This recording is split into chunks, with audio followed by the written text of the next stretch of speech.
Hello दोस्तों, स्वागत है आपका the credit manager YouTube channel पर। यदि आपने चैनल को सब्सक्राइब नहीं किया है तो आज ही कर लीजिए ताकि हम लगातार ऐसे ही वीडियोस लेकर आपके सामने आते रहें। तो आज हम बात करने जा रहे हैं एक बहुत ही इम्पोर्टेंट न्यूज़ के बारे में।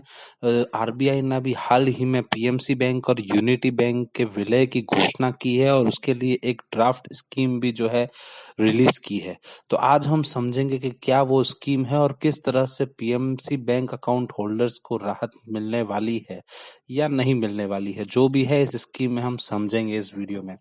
तो आइए आगे बढ़ते हैं कि ये किस तरह की स्कीम है। जैसा पहले आपको थोड़ा सा ब्रीफ कर दूं कि क्या हुआ है अभी तक पीएमसी बैंक के केस में, कि जब पीएमसी बैंक के अकाउंट होल्डर्स ये पीएमसी बैंक में जब घोटाला सामने आया था तो आरबीआई ने कई सारे प्रतिबंध लगा दिए थे और पैसे निकालने पर भी प्रतिबंध लगा दिए थे। इस वजह से काफी सारे अकाउंट होल्डर्स का पैसा फंस गया था, जिसको ध्यान में रखते हुए पहले आरबीआई ने ऐसा कहा था कि जो इंश्योरेंस कंपनी है डीआईजीसी सीजीसी वो इनका भुगतान करेगी 5 लाख रुपए तक का, और जो जमा राशि है उसमें से जो भी कम होगा उसका भुगतान करेगी। लेकिन बाद में जब सेंट्रम फाइनेंशियल सर्विसेज और भारत पे ने अप्रोच किया पीएमसी बैंक को टेक ओवर करने के लिए, तो आरबीआई ने उन्हें एक स्मॉल फाइनेंस बैंक का लाइसेंस दे दिया, जिसके अंतर्गत उन्होंने यूनिटी स्मॉल फाइनेंस बैंक का गठन किया।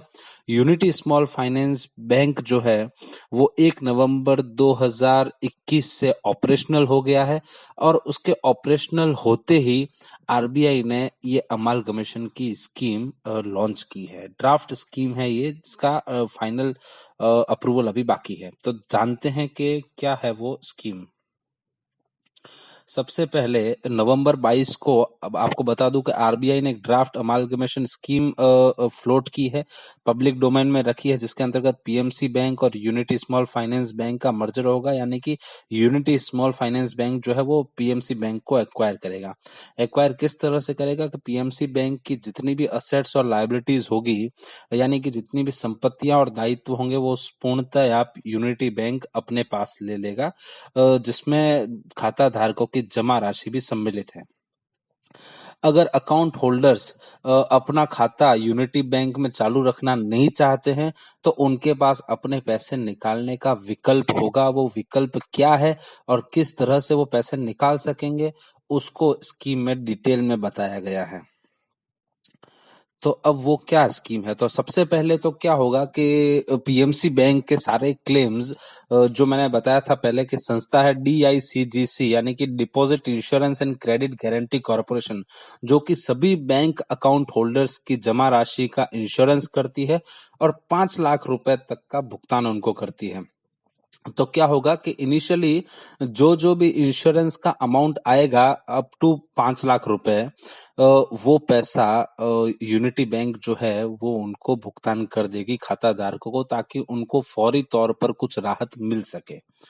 फिर क्या होगा कि जो रिटेल डिपॉजिटर्स होंगे उन्हें अब एडिशनल अमाउंट विड्रॉ करने की परमिशन होगी, लेकिन इसमें जो आरबीआई है उसने एक समय सीमा निर्धारित की है, और समय सीमा जो है वो 2 साल से लेकर 10 साल तक की है। हालांकि बहुत ही लंबा एक समयावधि है। तो समझते हैं कि किस तरह से होगा। सबसे पहले जब 2 साल खत्म होंगे तब वो 50,000 रुपए निकाल सकते हैं, 3 साल खत्म होंगे तो 1 लाख रुपए निकाल सकते हैं, 4 साल खत्म होंगे तो 3 लाख रुपए निकाल सकते हैं, 5 साल खत्म होंगे तो 5.5 लाख रुपए निकाल सकते हैं, और फिर जो भी राशि उनके उसके बाद भी बच जाएगी वो 10 साल बाद निकाल सकते हैं। तो इस तरह स्टेप बाय स्टेप जो है वो अपना पैसा निकाल सकते हैं खाता धारक।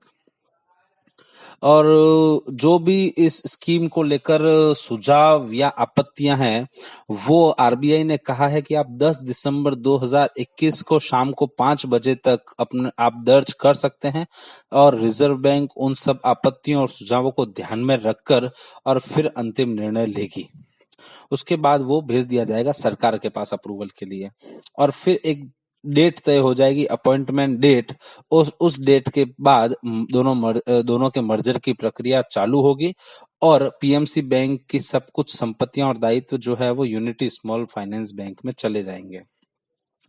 पीएमसी बैंक में काम करने वाले जितने भी कर्मचारी हैं वो उसी पारिश्रमिक पर और उसी नियम और शर्तों पर उस डेट से 3 साल तक काम करते रहेंगे। कोई अपनी मर्जी से छोड़ना चाहे तो अलग बात है, अन्यथा उन्हें निकाला नहीं जाएगा कम से कम 3 साल तक। 3 साल के बाद उनकी सेवा शर्तों में बदलाव किया जा सकता है। और जितने भी खाता धारक है, जितने भी अकाउंट खुले हुए हैं पीएमसी बैंक में, उन सब अकाउंट्स को, चाहे वो करंट अकाउंट हो, चाहे वो सेविंग अकाउंट हो, चाहे किसी भी तरीके का जमा अकाउंट हो पीएमसी बैंक में, वो सारे के सारे account unity small finance bank में उसी नाम के साथ ट्रांसफर कर दिए जाएंगे जिसमें उनका जो जमा राशि है वो, और 31 मार्च 2021 तक का उसमें ब्याज जमा होगा। उसके बाद अगले 5 साल तक कोई भी तरीके का ब्याज जमा नहीं होगा, यानी कि जो ब्याज उस जमा राशि पर दिया जाएगा वो केवल और केवल 31 मार्च 2021 तक ही दिया जाएगा, जो कि एक बहुत ही बड़ा ड्रॉबैक है। क्योंकि एक तरफ आरबीआई कहता है कि आपको आपका पैसा जो है वो अगले 10 साल के अंतर्गत स्टेप बाय स्टेप दिया जाएगा, और दूसरी तरफ कह रहा है कि उस पर कोई ब्याज नहीं दिया जाएगा। तो ये एक राहत एक तरफ है कि चलो पैसा मिल रहा है जो फंसा हुआ पैसा है, लेकिन दूसरी तरफ नुकसान भी है कि वही पैसा यदि किसी और बैंक में होता तो उस पर हमें ब्याज मिलता या हम उस पैसे का इस्तेमाल कर पाते, जो कि यहाँ पर नहीं हो रहा है।